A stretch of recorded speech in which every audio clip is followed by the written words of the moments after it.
नमस्कार दोस्तों। आज हम लोग विद्यापति पदावली की दूसरी पद को लेकर आप लोग के समक्ष प्रस्तुत हुए हैं। आज इसके संदर्भ में हम विशेष रूप से चर्चा करेंगे और हो सके तो हम तीसरा पद भी प्रारंभ कर देंगे और उसके बारे में समझाने का प्रयास करेंगे। तो चलिए प्रारंभ करते हैं। और कुछ ऐसे शब्द हैं जिसका अर्थ आप लोग को जान लेना ज़रूरी भी रहता है। तो विद्यापति के संदर्भ में मैंने पहले क्लास में चर्चा कर ली है। आप प्लेलिस्ट में जाकर उसकी वीडियो देख सकते हैं। चलिए दूसरा वीडियो प्रारंभ करते हैं और इसकी व्याख्या करते हैं। बल हर भल हरि भल तुअ कला, खन पित बसन खनहि बल छला। खन पंचानन खन बुझ चारि, खन शंकर खन देव मुरारी। खन गोकुल भय चराई गाय, खन भिखि मांगे डमरू बजाए। खन गोविंद भय लिए महादान, खनहि भसम भरु काख बुकान। एक शरीर लेहि दुई वास, खन बैकुंठ खनहि कैलास। भनहि विद्यापति विपरीत बानी, ओ नारायण ओ शूलपाणी। विद्यापति जी ने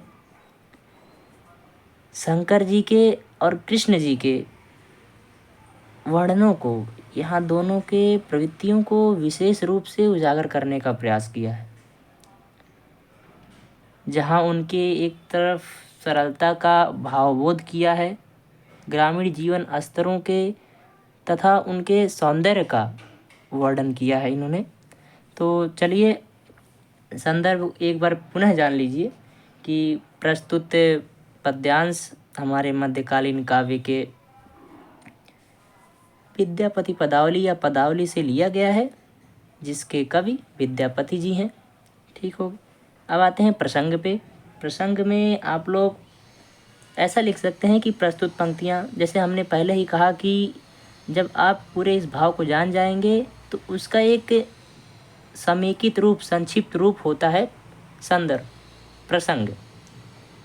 तो प्रसंग को आप पूरा अर्थ समझने के बाद ही लिखिएगा, वह उचित होता है।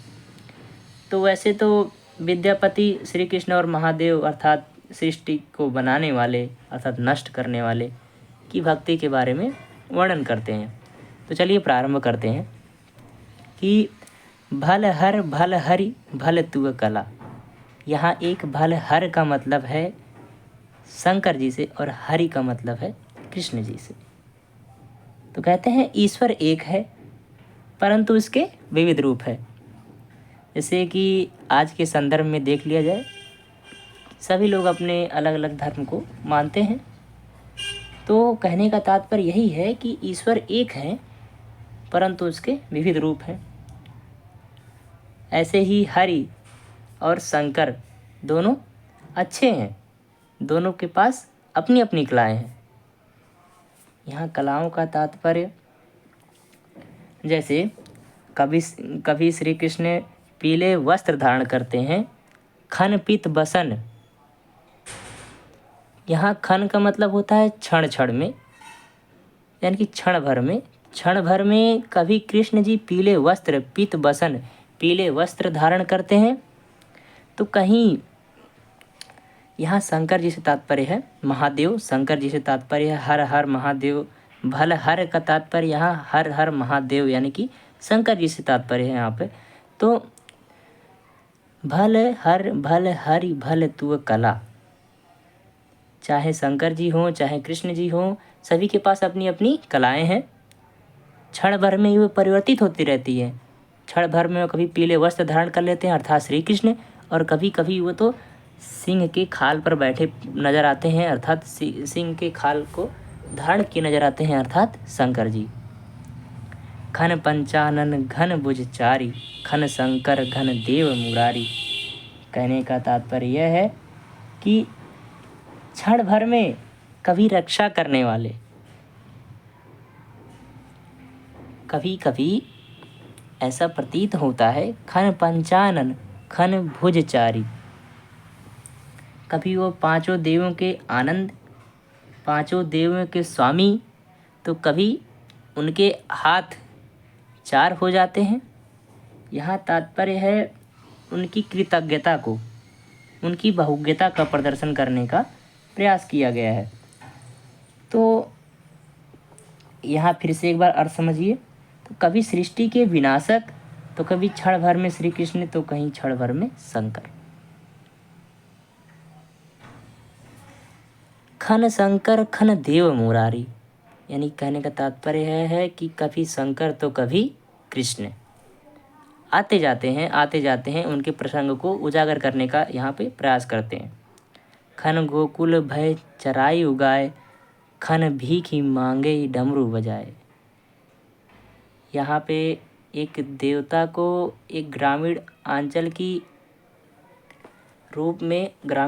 के निवासी के रूप में प्रस्तुत किया गया है, जहाँ कभी कृष्ण गोकुल के निवासी होकर गाय चराते हैं, तो कभी क्षण भर में ही शंकर जी डमरू बजाकर भीख मांगने लगते हैं। कभी क्षण भर में गोविंद सभी शक्तियों को ग्रहण कर लेते हैं। खन गोविंद भय लिए महादान, खन ही भस्म करु कांख बुकान। तो कभी अपने आप ही भस्म हो जाते हैं। एक शरीर लेल दुई वास, खन बैकुंठ खन ही कैलाश। एक शरीर में दो वास, दो प्राण निवास करते हैं। तुम अलग अलग रूपों में पहचाने जाते हैं, वो अलग अलग रूपों में पहचाने जाते हैं, लेकिन उनका जो भावसार करने का तरीका है एक ही है। कभी आपका निवास बैकुंठ में, यहाँ आपका तात्पर्य शंकर जी से है और कृष्ण जी से है। तो कभी आपका निवास बैकुंठ में है, तो कभी कैलाश पर्वत पर विद्यापति। भनई विद्यापति विपरीत बानी, ओ नारायण ओ शूलपाणी। विद्यापति इन विपरीत शब्दों को प्रयोग करके नारायण और शूलपाणी को क्या करते हैं? संबोधित करते हैं। कहने का तात्पर्य यह है कि प्रस्तुत पद का यदि भावार्थ देखा जाए तो इसमें विशेष रूप से कहा गया है कि ईश्वर एक है, हम उनको विभिन्न रूपों में उनका वंदन करते हैं, परंतु उनका लक्ष्य एक ही रहता है। तो इसी के संदर्भ में ये पद था। आइए हम पहले बात उसकी चर्चा कर लेते हैं। तो ये अवहट्ट भाषा और मैथिली भाषा, मुख्यतः यह अवहट्ट और मैथिली, जिसमें प्रमुख रूप से वे मैथिली भाषा में इन पदों को रेखांकित करते हैं। अब आइए हम तीसरे पद पर चलते हैं। सुन रसिया अब न बजाओ विपिन बसिया, बार बार चरणा बिंद कही, सदा रहब बनि दसिया, की छलहूँ की होएब के जानी, वृथा होएत कुल हंसिया। अनुभव ऐसन मदन भुजंगम, हृदय मोर गेल दसिया, नंद नंदन तु शरण त्यागब, बलु जग होए दुर्जसिया। विद्यापति कह सुन बनिता मनि, तोर मुख जीतल ससिया, धन्य धन्य तोर भाग गुआरिन, हरि भुज हृदय हुलसिया। सुन रसिया अब न बजाओ विपिन बसिया। बहुत ही शानदार पद को विद्यापति ने अपने पदावली में प्रस्तुत किया है। तो चलिए अब संदर्भ को आप वही मैंने पहले भी बताया है कि बार बार वही प्रयोग होगा। संदर्भ बदलते हैं केवल भावार्थ एवं प्रसंग। तो इसमें प्रमुख रूप से गोपियाँ श्री कृष्ण से बांसुरी न बजाने का विनती कर रही हैं। सुन रसिया अपना बजाओ विपिन बसिया, बार बार चरणा बिद गही। अर्थात कहने का अर्थ यह है कि तुम्हारे चरणों पर हाथ जोड़ रही हूँ, प्रार्थना करती हूँ। सदा रहा बनदसिया, प्रार्थना करती हूँ कि अब अपने बांसुरी को मत बजाओ, क्योंकि ये हमें रिझा रही हैं। अर्थात उसमें लीन कर दे रही हैं, जिस कारण हम अपने पद से विचलित हो जा रहे हैं। तो कहने का तात्पर्य यह है कि गोपियाँ श्री कृष्ण से कहती हैं, विनती करते हुए कहती हैं कि हे कृष्ण, तुम वन में बांसुरी मत बजाओ, मैं तुम्हारे चरणों पर हाथ जोड़कर प्रार्थना करती हूँ। मैं तुम्हारी दासी बनकर रहूँगी, सदा रहा बन दसिया, मैं सदैव तुम्हारी दासी बनकर रहूँगी। कि छलहूँ की होएब के जाने, वृथा होते कुल हंसिया। कहने का तात्पर्य यह है, मैं क्या थी और क्या हो गई और क्या बनूंगी, इसका क्या पता।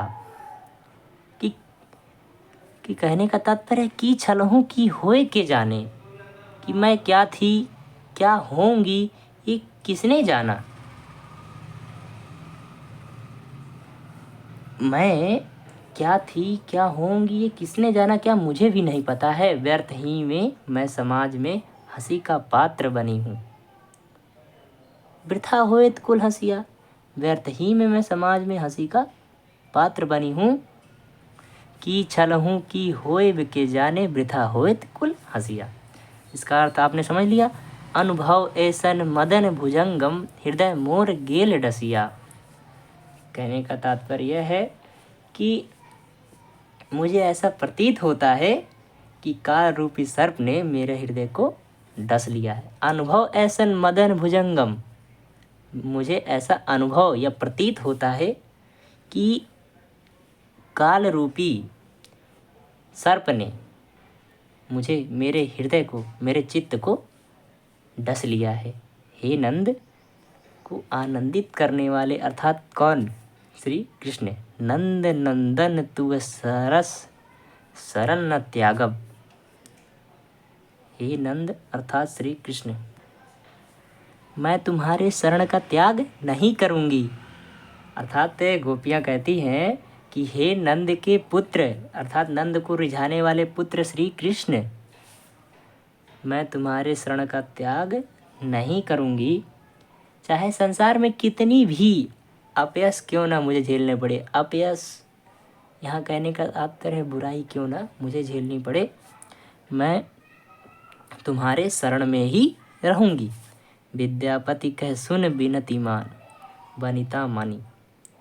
विद्यापति कह सुन बनिता मणि, तोर मुख जीतल ससिया। कहने का तात्पर्य है, स्त्रियों में मणि के समान राधा से उनकी सखियाँ कहती हैं। यहाँ बनिता मणि से तात्पर्य राधा से है। तोर मुख जीतल ससिया,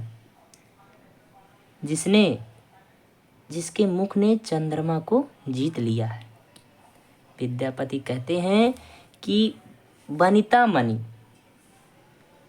कि मणि के समान राधा से, मणि के समान बनिता मणि, मणि के समान राधा से विद्यापति कहती हैं। विद्यापति का यहाँ संबोधन स्त्रियों से यानी कि उनकी सखियों से है कि तुम्हारे मुख ने चंद्रमा को भी जीत लिया है। तोर मुख जीतल ससिया, धन्य धन्य तोर भाग ग्वारिन, हरि भजु हृदय हुलसिया। बहुत ही अच्छी पंक्ति लास्ट में विद्यापति जी ने व्यक्त किया है कि तुम भाग्यशाली हो, धन्य धन्य तोर भाग ग्वारिन, तुम भाग्यशाली हो, हरि भुज हृदय हुलसिया। अपने दुख को व्यक्त मत करो। हे राधा, तुम बहुत भाग्यशाली हो, इसलिए अपने दुख को व्यक्त मत करो, बल्कि ईश्वर का जाप करो।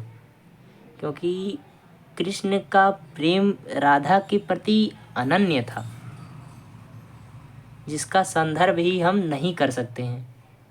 केवल राधा ही विरह में नहीं, कृष्ण भी विरह में रहते हैं राधा के, और कहते हैं कापहि दुर्बल देह धरई न पारहि के, ये धनी कर अवधान तो बिन उन्मत्त कान। अर्थात वे कृष्ण अपने जीवन को धिक्कार कहते हैं राधा के बिना, और धरती पर संचरण करने में क्या है, असमर्थ प्रतीत होते हैं। ऐसी कुछ पंक्तियों के माध्यम से विद्यापति का संदर्भ उभय पक्षी है। जहाँ राधा को इतना विरह होता है वहीं कृष्ण को भी उतना विरह होता है। तो चलिए आज एक और पढ़ लेते हैं। आज हम लोग पढ़ेंगे विद्यापति के काव्य को, जिसका शीर्षक होगा देख देख राधा रूप अपार।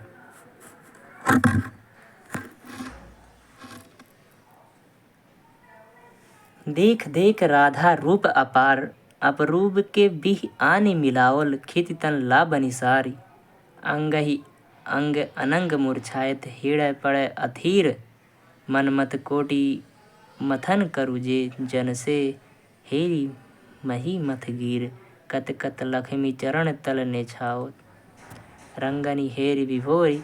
करु अभिलाषा मनहि पद पंकज, अहो निशि कोरी अगोरी। तो चलिए इसके अर्थ को फिर से जानने का प्रयास करते हैं। तो वही आपको बार बताया कि ये पद बहुत ही इम्पोर्टेंट है, तो इसको थोड़ा अच्छे से देखिए आप लोग। तो साथ ही साथ संदर्भ बताने की आवश्यकता नहीं है, प्रसंग की चर्चा कर लेते हैं कि राधा के सौंदर्य का मुख्यतः इसमें वर्णन किया गया है। तो चलिए प्रारंभ करते हैं। देख देख राधा रूप अपार। यहाँ राधा के सौंदर्य का वर्णन किया गया है। विद्यापति के अनुसार राधा जी अलौकिक नायिका के रूप में यहाँ प्रदर्शित होती हैं। कहने का तात्पर्य उनमें इतना सौंदर्य विद्यमान है कि वह धरती पर इतना सुंदरता किसी अन्य चीज़ में विद्यमान या अन्य वस्तु या अन्य जीव में नहीं है।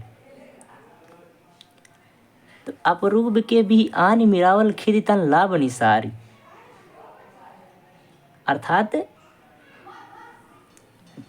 पृथ्वी पर एक सखी दूसरे सखी से कहती है कि पृथ्वी पर किस विधाता ने ऐसे अपरूप के स्वरूप को प्रस्तुत कर दिया है, जिसके लावण्य के सार से ही कामदेव भी मूर्छित हो जाते हैं। ऐसे स्वरूप वाले राधा को किसने इस संसार में प्रस्तुत कर दिया है। अंग ही अंग अनंग मूर्छायत, हृदय पड़े अधीर। उनका मन अस्थिर हो जाता है, अर्थात जैसे ही कामदेव उनको देखते हैं उनका मन स्थिर हो जाता है। स्थिर होने की बजाय अस्थिर हो जाता है, अधीर। मन मथ कोटि मथन करुजे, जन से हेरी मही मथ गिर। कहने का तात्पर्य यह है कि एक बार फिर से ऊपर की पंक्तियों को अच्छे से समझ लीजिए। जिसने करोड़ों कामदेव के सौंदर्य को जीत लिया हो, अर्थात कि पृथ्वी के लावण्य सार से निर्मित राधा को देखकर कामदेव भी क्या होते हैं, मूर्छित हो जाते हैं। इतना सौंदर्य भरा है उनमें कि विधाता ने ऐसे अपरूप स्वरूप को प्रस्तुत किया है कि उसका वर्णन ही नहीं किया जा सकता। आप इसके भावार्थ को जानने का प्रयास करेंगे। फिर आगे आते हैं। मनमथ कोटि मथन करुजे, उनको सौंदर्य, उनके कोटि को, कोटि का तात्पर्य यहाँ करोड़ों से है। करोड़ों बार मंथन करने से जो जन से हेरी मही मथ गिर, अर्थात कहने का तात्पर्य यह है कि कृष्ण जी वह राधा को देखकर, राधा के सौंदर्य को देखकर भी गिर जाते हैं। अर्थात उनके प्रेम के, उनके सौंदर्य को देखकर आकर्षित हो जाते हैं तथा कत कत लक्ष्मी चरण तल, नेओ छय रंगनी हेरी विभोरी। कहने का तात्पर्य यह है कि उनके रूप सौंदर्य को देखकर कितनी ही लक्ष्मी कत कत लक्ष्मी, कितनी ही लक्ष्मियाँ चरण तल न्यक्षावर, अपने कमल रूपी चरणों को निक्षावर कर देती, उनके कमल रूपी चरणों पर अपने आप को निक्षावर कर देती हैं रंगीन हेरी विभोरी। यहाँ रंगीन हेरी विभोरी का तात्पर्य यहाँ गोपियों से है, वहाँ की स्त्रियों से है, उस गोकुल के स्त्रियों से है। और सामान्य स्त्रियां उनकी सुंदरता को देखकर भाव विभोर हो जाती हैं। रंगीन हेर विभोरी, रंगीन का अर्थ सामान्य स्त्रियों से यहाँ पे लिया गया है। करु अभिलाख मनहि पद पंकज अहो निशिकोर अगोरी।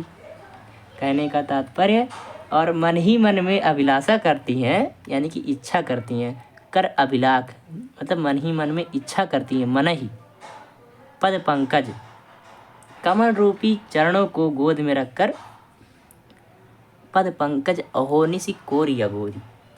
कहने का तात्पर्य यह है कि वो मन ही मन यह इच्छा करती है कि काश उनके कमल रूपी चरणों को अपने गोद में रखकर उनकी रखवाली कर सकें। करुणाविलाख मन ही पद पंकज अहो निशिकोर अगोरी।